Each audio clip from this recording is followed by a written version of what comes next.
శ్రీ క్రోధినామ సంవత్సర మకర రాశి ఫలితాలు. ఈ యొక్క మకర రాశికి ఈ సంవత్సరం ఆదాయం 14, వ్యయం 14. ఎంతైతే సంపాదిస్తారో అంత ఖర్చు అవుతుంది. రాజ్యపూజ్యం 3, అవమానం 1. ఈ రాశి వారికి గురుడు మే 1వ తారీఖు వరకు చతుర్థ స్థానంలో రజతమూర్తిగా సంచరించి తదుపరి సంవత్సరాంతం పంచమ స్థానంలో సువర్ణమూర్తిగా సంచారం. శని ఈ సంవత్సరం అంతా ధనస్థానంలో సువర్ణమూర్తిగా సంచారం.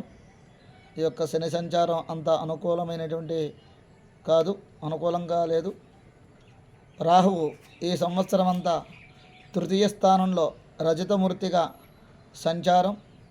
ఈ యొక్క రాహు సంచారం వలన శుభ ఫలితాలు పొందగలరు. కేతువి సంవత్సరం అంతా భాగ్యస్థానంలో రజతమూర్తిగా సంచారం. ఈ యొక్క మకర రాశి వారికి ఏలనాడు శని జరుగుతున్నది. ఈ యొక్క గురు సంచారం వలన సంతానానికి, పిల్లలకి ఉన్నతమైనటువంటి విద్య, ఎవరైతే ఉద్యోగ ప్రయత్నాలు కోసం ఎదురు చూస్తున్నారో వారందరూ కూడా ఉద్యోగ ప్రయత్నాలు ఫలిస్తాయి. ఆర్థిక విషయాలు మెరుగుపడతాయి. వృత్తి వ్యాపారాల్లో విశేషమైన లాభాలు పొందుతారు. బంధుమిత్రులతో కలిసి ఆనందంగా గడుపుతారు. సంతానం కోసం చేసే ప్రయత్నాలు సఫలీకృతమవుతాయి. కుటుంబంలో వివాహ శుభకార్యాలన్నీ కూడా జరుగుతాయి. ఈ సంవత్సరం విదేశీ ప్రయత్నాలు చేసేవారికి అనుకూలంగా ఉంది. కుటుంబ విషయాలు కూడా సానుకూలంగా ఉండి ప్రశాంతత లభిస్తుంది. నూతన అభివృద్ధి ఆలోచనలు, ఎవరైతే నూతన అభివృద్ధి కార్యక్రమం ఆలోచన చేస్తారో వారందరూ కూడా మంచి ఆలోచనలతోటి ముందుకు సాగుతారు. ఎంతటి వారనైనా సరే, ఎలాంటి వారైనా సరే లొంగ తీసుకుంటారు. ఎంతటి కష్టమైన పనైనా సరే పట్టుదలతోటి పూర్తి చేస్తారు. అనేక మార్గాల ద్వారా ఆదాయం లభిస్తుంది. గత సంవత్సరం కంటే ఈ యొక్క సంవత్సరం చాలా అనుకూలంగా ఉంది. ఇతరులతో అకారణంగా కలహాలు వచ్చే ప్రమాదం ఉంది. కాబట్టి ఇతరులతో మాట్లాడేప్పుడు చాలా జాగ్రత్తగా ఉండాలి. అలాగే దుష్కార్యాలకు కానీ దురాలోచనలు కానీ దూరంగా ఉండాలి. ప్రయాణంలో ప్రమాదాలు జరిగే అవకాశం ఎక్కువగా ఉంది. ప్రయాణంలో జాగ్రత్త అవసరం. కోర్టు విషయాలు కొద్దిగా నిరుత్సాహపరుస్తాయి. శారీరకంగా, మానసికంగా బలంగా ఉంటారు. సమాజంలో గౌరవ మర్యాదలు పెరుగుతాయి.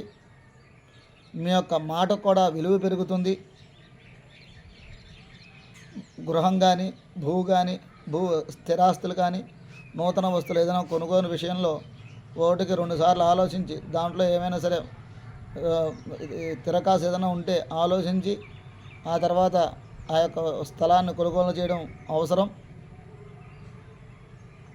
అలాగే ఆధ్యాత్మిక చింతన పెరుగుతుంది. ఈ సంవత్సరం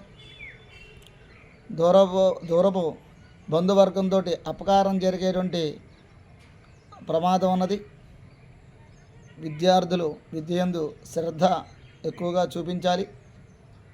అలా చూపిస్తే కానీ ఉత్తీర్ణత సాధించడం కష్టంగా ఉంటుంది.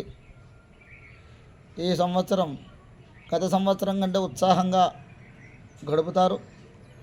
ఆర్థిక కార్యకలాపాలు ఇబ్బంది లేకుండా గడిచిపోతాయి. వృత్తి ఉద్యోగాలలో శ్రమ అధికంగా ఉన్నప్పటికీ దానికి తగ్గట్టుగానే ప్రతిఫలం కూడా లభిస్తుంది. గృహ వస్తువాహనాలు, ఆభరణాలు కొనుగోలు చేస్తారు. ఈ సంవత్సరం ఈ రాశి వారికి గురు రాహు సంచారం అనుకూలంగా లేదు. శని కేతు సంచారం అనుకూలంగా ఉంది. కాబట్టి శని కేతు సంచారం అనుకూలంగా లేదు. గురుడు రాహువు సంచారం అనుకూలంగా ఉంది. కావున ఆంజనేయ మరియు గణపతి ఆరాధన చేయడం వలన మరిన్ని శుభ ఫలితాలు పొందగలరు. సర్వే జనాః సుఖినో భవంతు. స్వస్తి.